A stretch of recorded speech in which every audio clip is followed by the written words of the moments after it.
हमारा देश जब जब तरक्की की ओर बढ़ता है तब तब हमारे देश में कुछ ऐसी ताकतें उजागर हो जाती हैं जो हमें वापस पीछे जाने पर मजबूर कर देती हैं।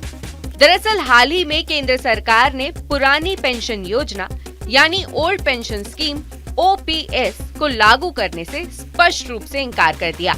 हालांकि इस योजना को देश के कई राज्यों में फिर से शुरू करने का फैसला लिया गया, तो वहीं इसी बीच बिहार में भी सरकारी कर्मचारियों के बीच 2004 में बंद हुई OPS को लागू करने की फिर से मांग उठने लगी।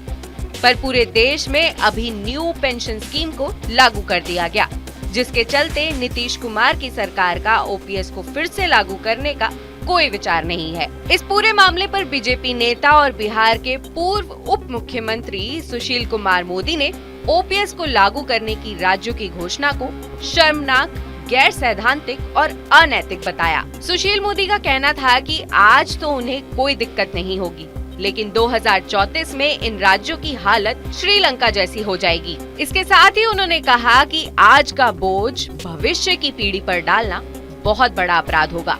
आगे उन्होंने कहा कि जब राज्य आगे बढ़ेंगे तभी देश आगे बढ़ेगा, लेकिन पिछले कुछ दिनों से देश के कई राज्यों में OPS को लागू करने की घोषणा की गई।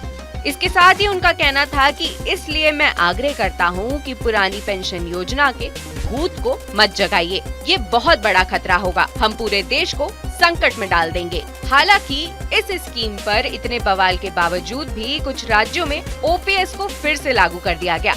इन राज्यों की लिस्ट में कांग्रेस शासित छत्तीसगढ़, झारखंड और राजस्थान शामिल हैं, जबकि हिमाचल प्रदेश में इसे लागू करने का वादा किया गया। तो वहीं पंजाब में भी OPS बहाल हो गई। बता दें कि हर साल 5,76,000 करोड़ रुपए बस पेंशन के रूप में राज्यों और केंद्र सरकारों को भरना पड़ रहा है। हिमाचल प्रदेश 80% केवल पेंशन पर खर्च कर रहा है, बिहार 60% और पंजाब 34% पेंशन पर खर्च कर रहा है।